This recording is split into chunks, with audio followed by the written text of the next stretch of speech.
What I want to talk to you guys about today is setting your offshore inline planer board up for fishing the Great Lakes for salmon and trout.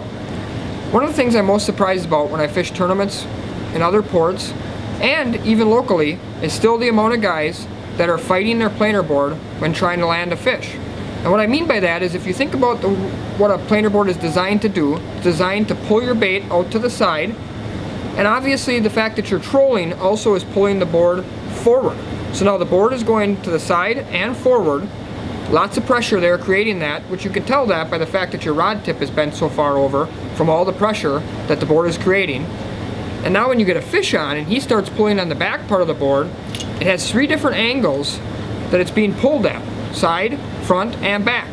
This makes it really difficult to keep a constant pressure on the fish when you're fighting a fish, and if the fish starts to swim towards you, it's still very easy to feel the pressure of the board trying to pull to the side or to the front and not know that the fish is now ahead of the line a little bit and can get slack line and get off. So one of the things I've been doing for quite a few years now is using a release of some sort on the front that opens up and lets the line go free, so that the back release just hangs on the line and the board lays like this. This creates minimal amounts of pressure and allows you to keep good tension on the fish while fighting it to the boat. I'm going to show you how I got this rigged up. We have our offshore planer board, okay? We have a Sam's Pro release made by Silver Horde on the front.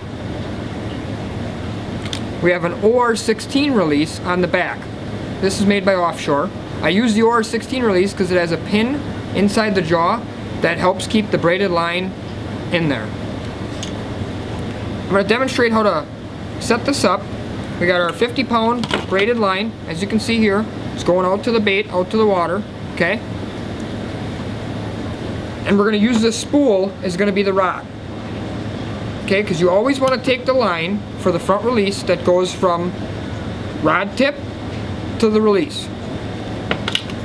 If you can see here on the Sam's Pro release, we got this circular nipple part here that we're going to wrap the line around 5 or 6 times, okay? So we're going to go ahead and wrap that around there 5 or 6 times, and then we close the jaw. Simple as that, okay? If you can see where my finger is right here, there's a screw right there. That screw is a tension screw, and it's very sensitive. The more you turn it and put it in, the tighter it will be and more pressure it will take to open up the jaw. The more you turn it out, the less pressure it will take to open up the jaw. And depending on if you're using this board for 5 colors of lead core or a 450 copper, the amount of pressure behind the board is much different. So you will want to set this appropriately, but it's very easy to do. Once you have your front release set, now all you got to do is take your back release, open up the jaw, and hook the line in there like that. So that's how your board would be set up properly. Now when your board is running to the side like this and you get a bite, it will simply open up just like that.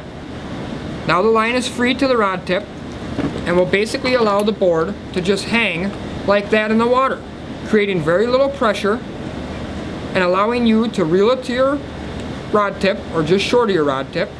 Simply undo the OR16 release, and now whatever your leader length is you have out left, 450 feet of copper or 5 colors of lead core, it's just you and the fish. I'll show that one more time so we make sure everybody sees it, how to rig it up. So again, you take the line that goes from here to the rod tip, and we're going to use the spool as the rod, okay?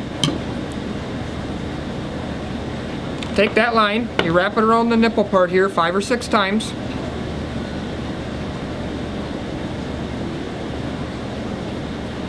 Okay, then you just close the jaw up. Perfect. Then you just hook the OR16 up back here. I like to create a little bit of slack in between the 2 releases as I can. See, there's a little slack here. It'll make the board ride a little more free and pull to the side a little better. And again, when you get a bite, okay, it'll just simply open up the jaw like that. The front part will become free. The board will just hang nicely like that.